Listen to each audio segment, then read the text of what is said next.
Thank you so much. Thank you for including me. I wish I could be there with you. And instead, it's very early morning here in Nashville, Tennessee, which is Music City. So maybe you could come visit me sometime. As you know, I love animals. And well, wait a minute. We're all animals, are we not? I think maybe that means I just must love all of you. If you find that this presentation is worthwhile, I'd be happy to send you the PowerPoint so you could share it with your colleagues or your family.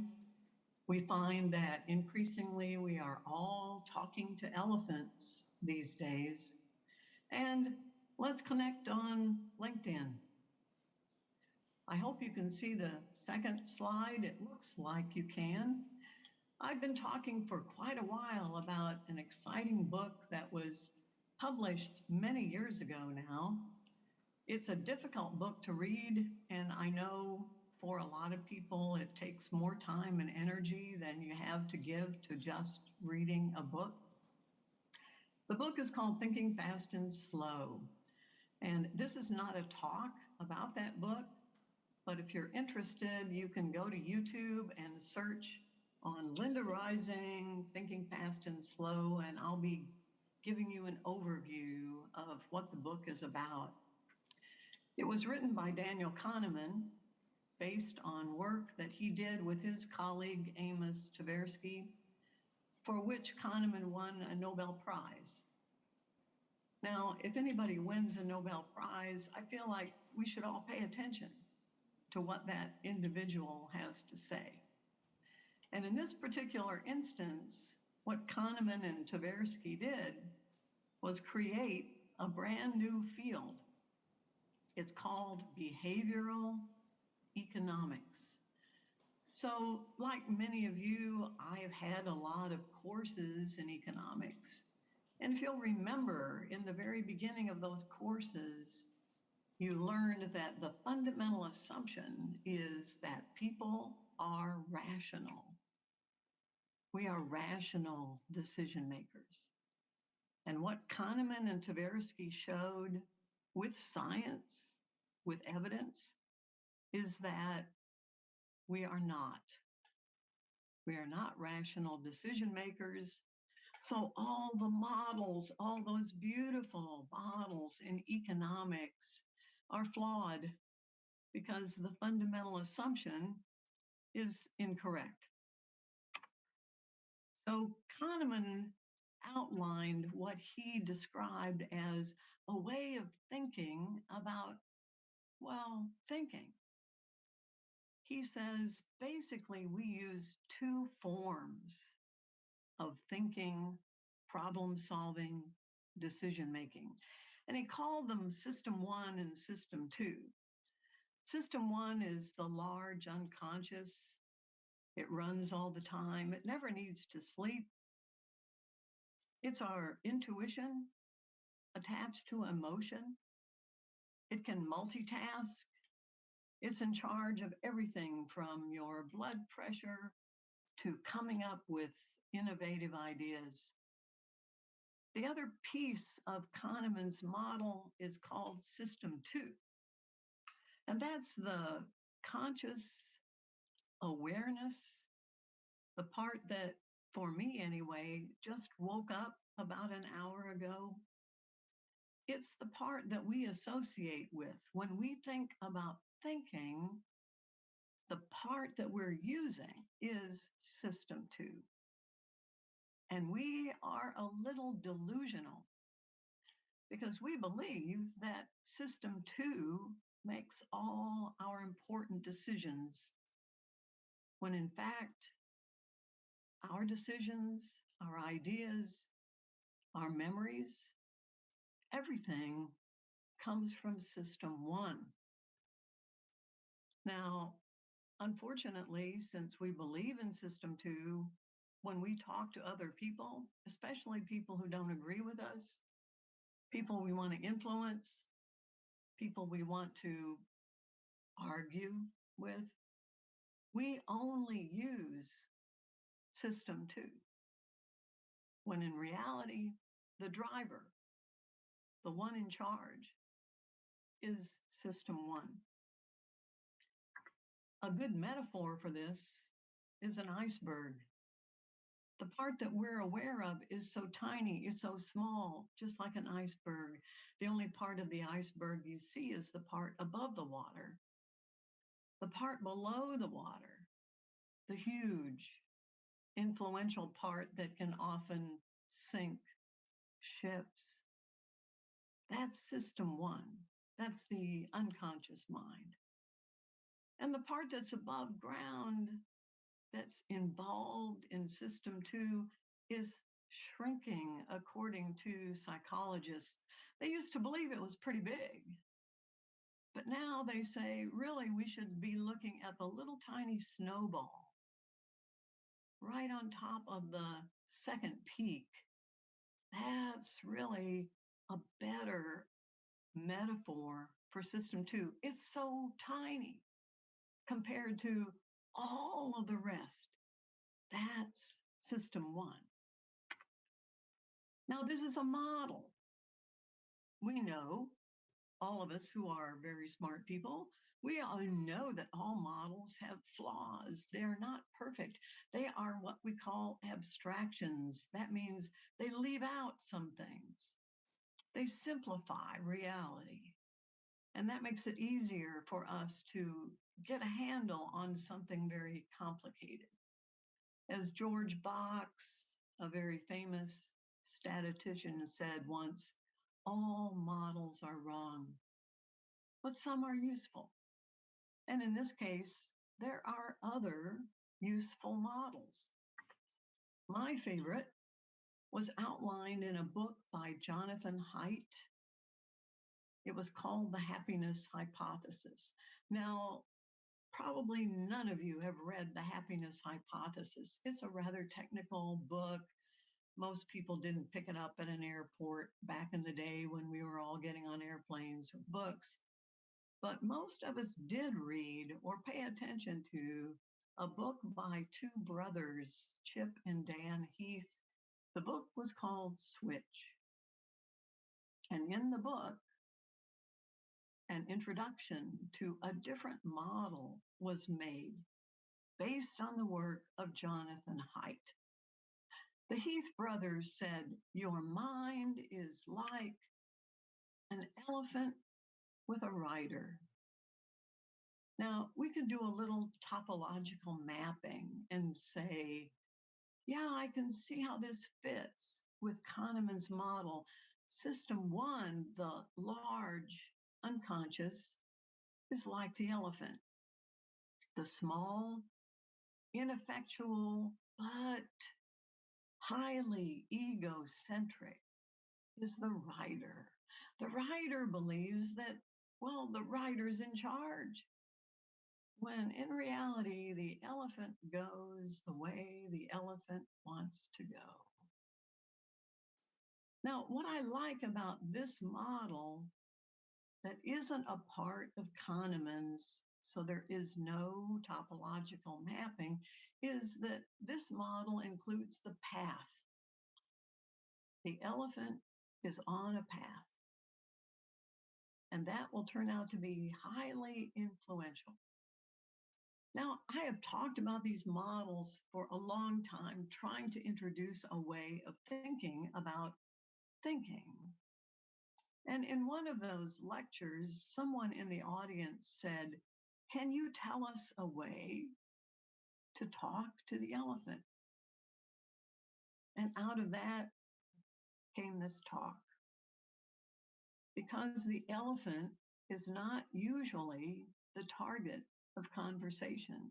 Usually we are talking to the rider, the logical, conscious System 2.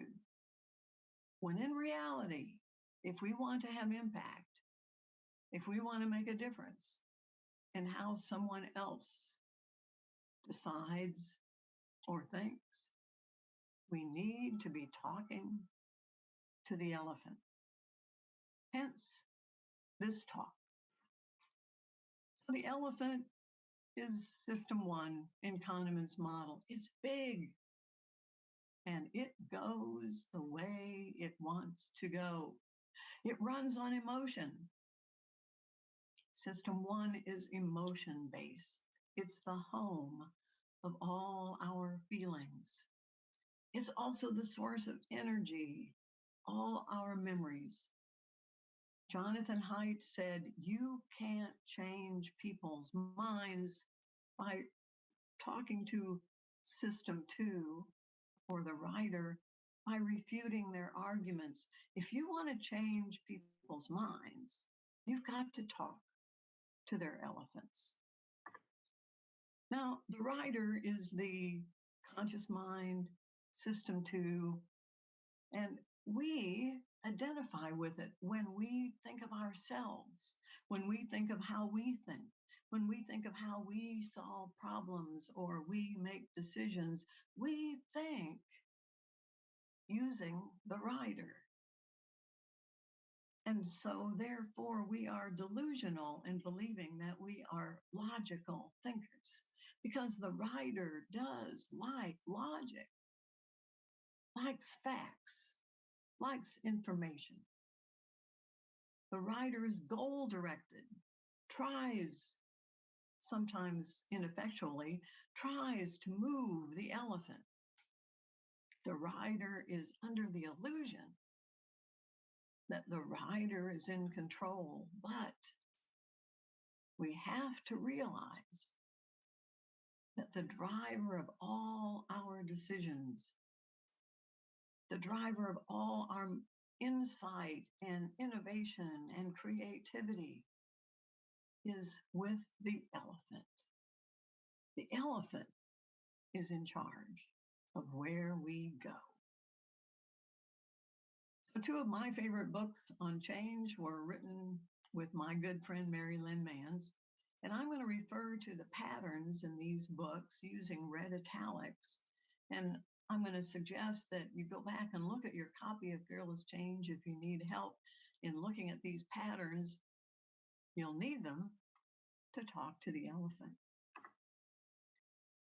So the first and the most important when talking to any elephant is to use the pattern personal touch.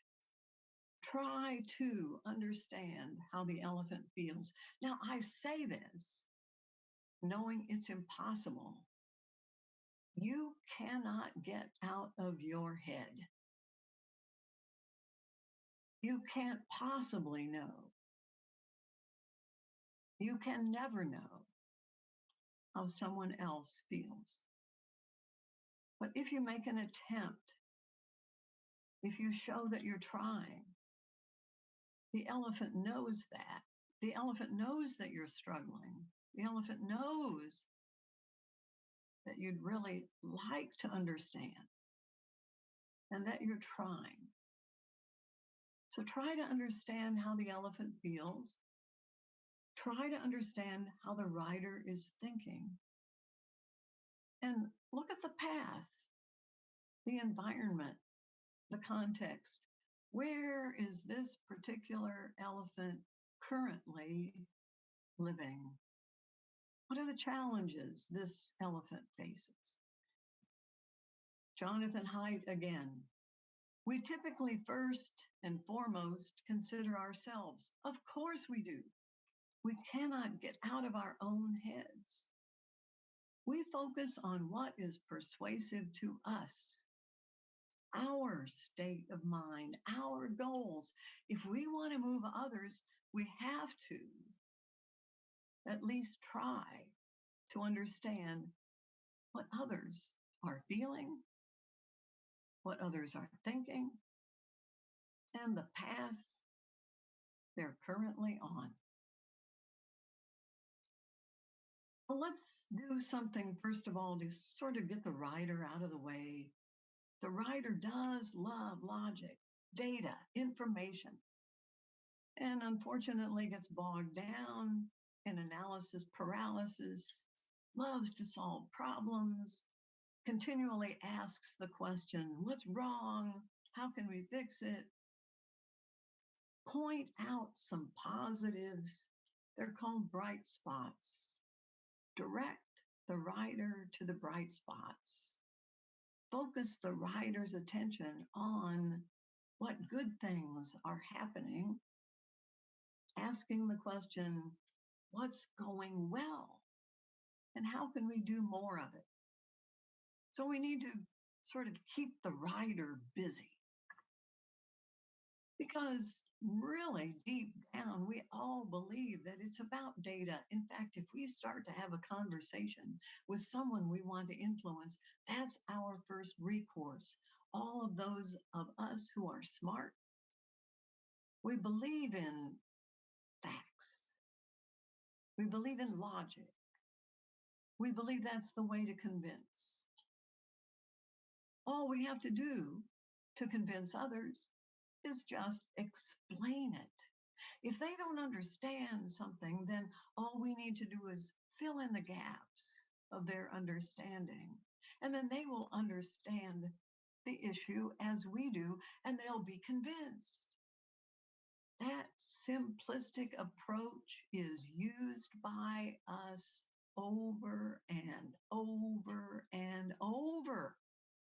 In fact, our first response in talking to someone who disagrees with us is to immediately pull out our index cards with the data and to show the other person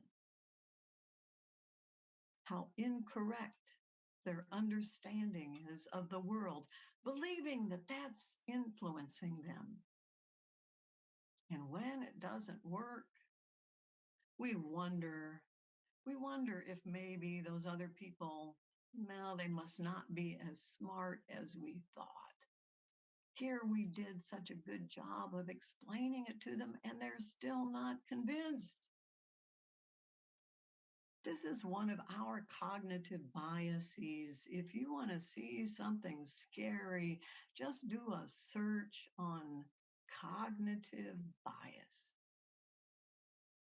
These are flaws in our thinking that we cannot get rid of.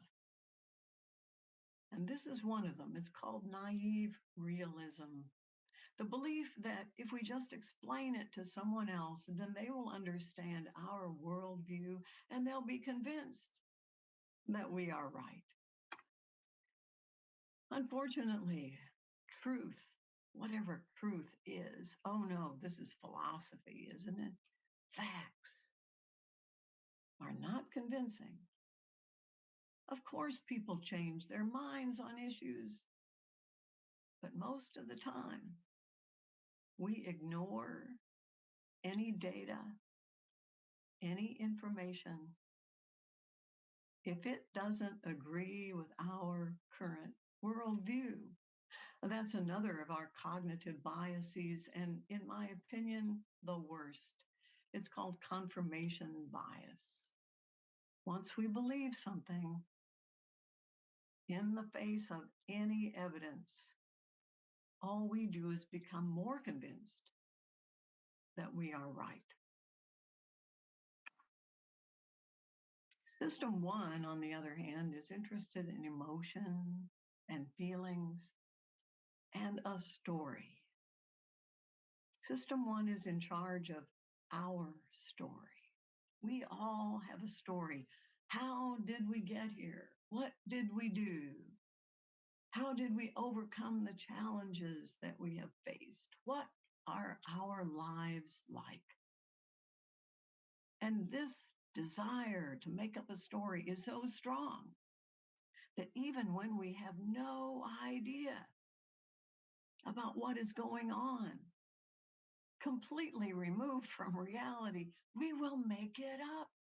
In fact, that's one of the jobs of System One or the elephant, is to make sure our story is intact.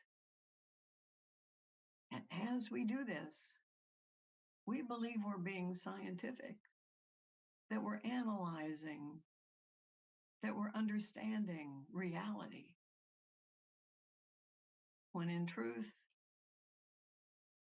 we're just making it up. So reach out to the elephant, try to understand how the elephant is feeling, That's the pattern emotional connection. Don't try to barrel down the elephant's trunk with facts. Be open, be empathetic, tell a good story. Elephants love stories. Elephants love stories about other elephants. Elephants love stories about other elephants who are just like them, who are going through similar struggles. Elephants they can identify with. And of course, elephants love peanuts. One of my favorite patterns is do food. We know that all animals are open to listening to your story, especially if there's food. If you provide something nice, a treat, something the elephant will really enjoy while the elephant is listening to your story. And make sure it has a happy ending. One of the most important patterns in the book, Fearless Change, is the pattern fear less. Because usually when we encounter people who disagree with us, we don't want to talk to them. I don't know whether we're actually afraid, but at some level, I think fear is a part of it. We don't want to hear from people who don't see the world the same way we do. So, pattern fearless says, listen, really listen. I like the metaphor from the Heath Brothers book. They say, be a trampoline. Let the elephant bounce ideas off you. Be responsive, not argumentative. Elephants want to be heard. They just want somebody to listen. It also takes time to understand how the elephant is feeling. It takes time to build trust. So put in the time, put in the effort to empathize. And then the pattern stay in touch says, you're going to have to do this over and over if you really want the elephant to trust you. It's not a once and done. All right, I'll give you 5 minutes and then I'm going on. No, it's a long-term connection, an emotional connection. So the elephant will get to know you and the elephant will come to trust you. Don't let elephants be discouraged. Show them that they're making progress. A very famous experiment was done with coupons for a car wash. They gave two groups, two different kinds of coupons. On one of them, there were 10 slots. Every time you get a car wash, one of those slots gets punched. When all 10 slots are punched, you get a free car wash. Well, the other group was a little different. It had 12 slots. Oh no, that's a lot more. 12 before you get a free car wash. But in that group, the first two slots were already punched. Now, you might say, logically, those cards are now the same. One had 12 open slots, the other one had 12 slots, but two of them had been punched, so there were still 10. You would think, wouldn't you, logically, reasonably, that they would be the same, but they're not. There is something in us that reacts to progress. Once we've done something, once we've taken a step in a given direction, once we put our foot on the path, once we've headed toward a goal, once we've moved in a particular direction, we want to keep on going. So in this little experiment, the group that had the 12 slots with two of them already punched, statistically significantly more likely to go ahead and get the other 10 punches and get the free car wash. Why?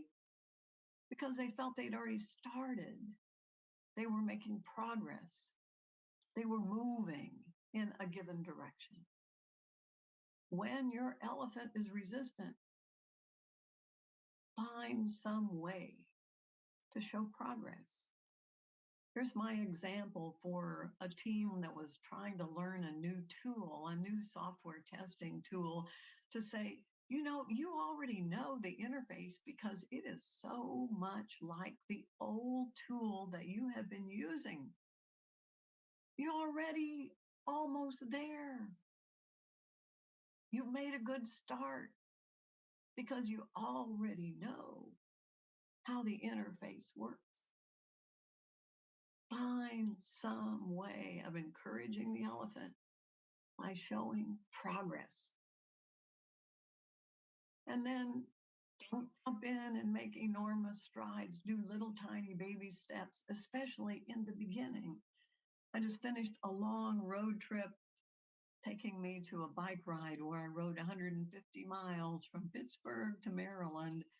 And I didn't think about how long that was going to be. I thought about it as one stop at a time. It's only 10 miles until I can stop and have a drink. It's only 10 miles until I can have a little snack. We all do that. We divide long adventures into little pieces. And we look one step ahead.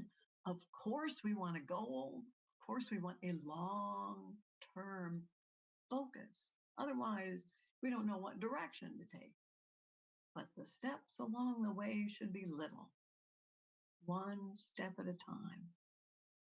The pattern is called baby steps. That's how we learn to do everything. Yes, it's how we learn to walk. Yes, it's how we learn to talk.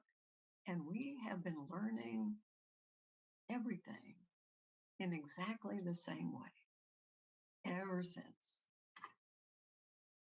Organizations, however, they want change and they want it now.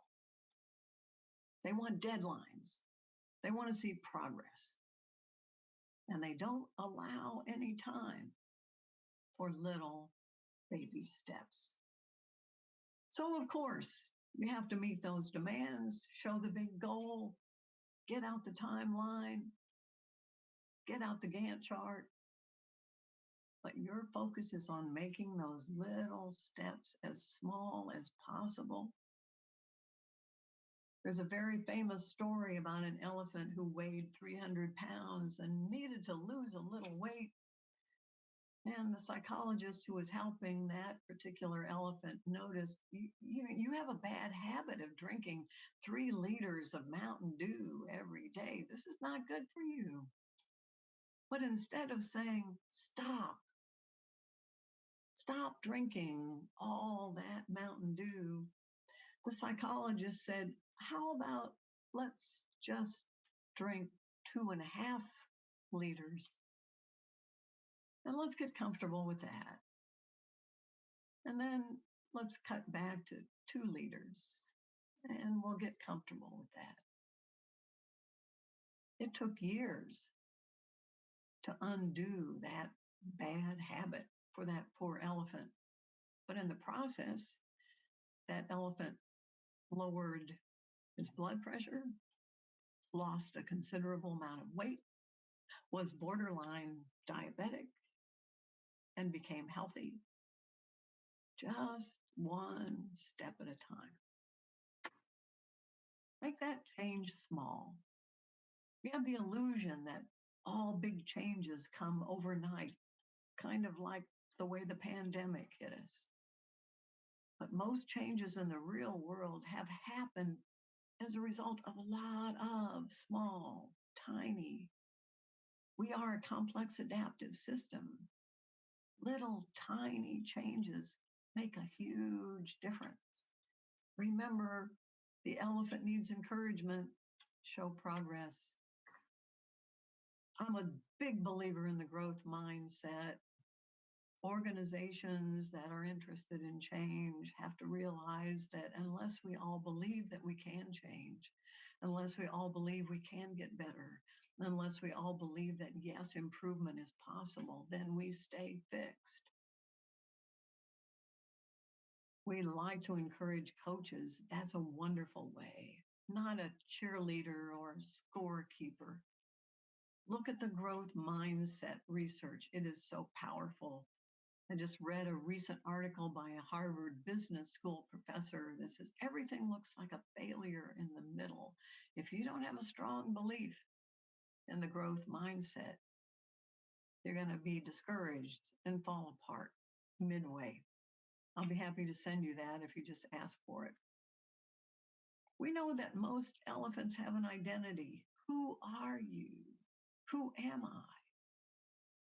Am I a grandmother, a father, a mother, a colleague, someone who believes in change, someone who's adventuresome, someone who cares, someone who wants good customer relationships? Our identities define how we think about everything. If you see what the elephant values, what identities are important, and say, as a person who believes in this, you'll be open to learning about. Explain to the elephant how your idea hooks up with the identity of the elephant. We all want to be good parents, good citizens. If your idea is not in sync with the elephant's identity, you're doomed. You must find a way so the elephant can identify with your idea. Ben Franklin said the best way to convince somebody who doesn't agree with you is to ask them for help. Ask them for advice. Ask them, as Franklin did, to loan you a book. Franklin said we all admire the wisdom of people who come to us for advice. Find a way to say to the elephant, I need your help. You know how to do something I can't do. Will you help me? Remember that we love to follow through when we've taken a step in a given direction. That's called commitment and consistency. Once the elephant has done something for you, then the elephant feels, well, it's like 2 punches on the car wash coupon. I'm moving in that direction. So therefore, I must want to go in that direction. Asking for help is a way of bringing in even the most resistant elephant. And of course, when that happens, another important pattern from fearless change is to say thank you. Offer sincere appreciation. We often forget that. Thank you so much. I appreciate what you did. And then every now and then you meet a resistant elephant that just seems beyond your reach. So you might want to call in another elephant to help you. The pattern is called bridge builder. Find another elephant that was formerly resistant who can help you with the current resistant elephant. If you're the only one doing the influencing or the communicating, then the change becomes all about you. Bring in others. Ask someone else for help, saying, I know you're familiar with this current elephant, and I'm sure that, well, he would listen to you. Would you help me? Someone who is formerly skeptical, who's a good friend of the current resistant elephant, is a good candidate. And now you can step aside and hand it over to the bridge builder. One of the most contentious patterns in fearless change, one that Mary Lynn and I argued about a lot, but I'm definitely a fan of it, is a pattern for high-level executive elephants. It's called Whisper in the General's Ear. Often, if we want to introduce new ideas, whether from the inside or from the outside, we think the best way to do that, the most efficient way to do that, is to get everybody in a room and let's talk about it. And let's have a place for everyone to ask questions. Well, that might work for some teams, but it does not work for high level managers, certainly doesn't work for executives. So here's my bit of advice. If you don't take any of these other tips to heart, never, never talk to groups of high level executives. Never. Talk one on one. Find the time and do it on their schedule. What we know about high level executive elephants is that they are usually terrified. They can't ask questions. They can't ever say, I don't understand what you're talking about. They can't ask the questions that are really on their minds because they're afraid if they show weakness or lack of understanding, then they will be perceived as weak and ineffective. So if you could offer a chance to meet one on one, answer any questions, and answer in a way that that high level executive can understand what you are talking about. You've got to make that answer meaningful to the high level executive. Give wise counsel. And then that high level executive will come to trust you and will call on you in the future. And by the way, never tell anybody that you had that meeting or what the high level executive said. Never share that information. Let's talk about the path. We know that most elephants will go the way they can go. Just make it easier. In fact, if we could roll up all of the advice about change and just say one thing, if you want people or elephants or dogs or monkeys or any other animal to do what you want them to do, just make it the easier, the default,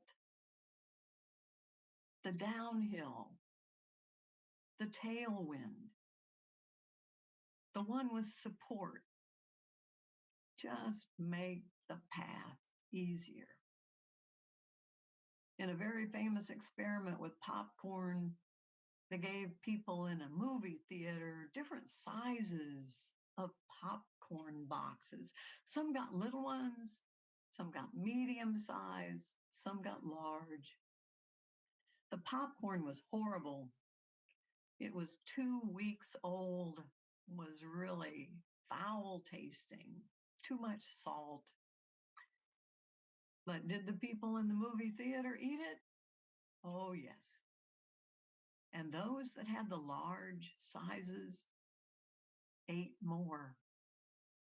Why? Why eat a lot of bad popcorn? And the answer is because it was there. It was easier. So we will do a lot of things just because it's right in front of us. We don't have to think. And in fact, in a recent study, Google has kitchens all over their workplaces, even in this time.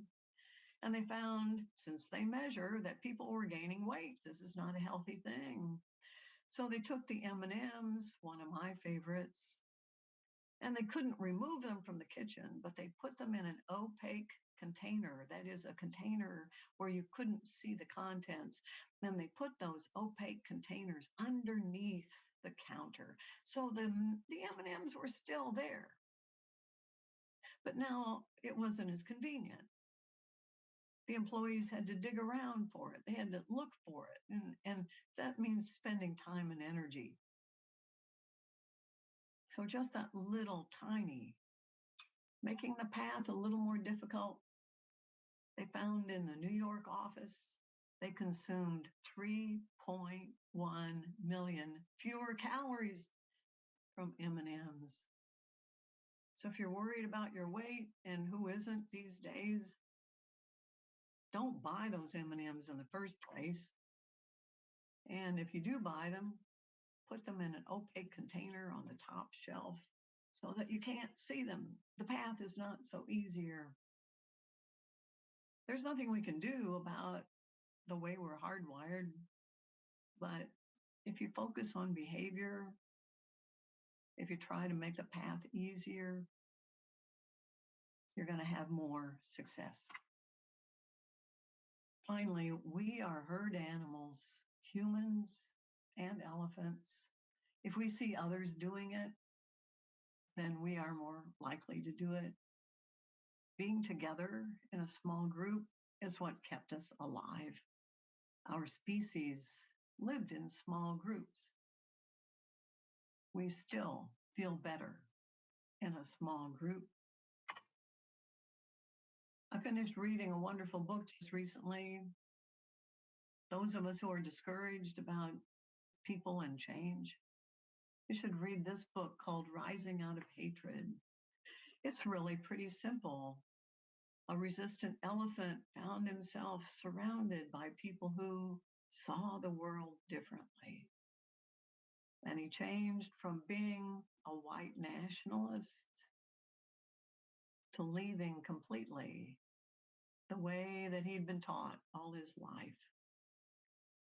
We somehow get discouraged thinking people cannot change, thinking people cannot find a better way. And that is not true. And I advise that if that's how you feel, this might be a good book for you. I'm part of an organization called Braver Angels, and that is exactly what we do. In the United States, we are so polarized. Elephants on one side, not listening to elephants on the other side. And I have learned so much about ways of talking to people I don't agree with. If we don't find a better way, our world, not just my country, our world is in trouble. We all face elephants. Elephants in our workplace, elephants in our family. We've got to learn to talk to those elephants. Don't try to change their beliefs. Don't get hung up on that. If you want them to behave in a certain way, show them the path. Focus on behavior. You'll be much more effective.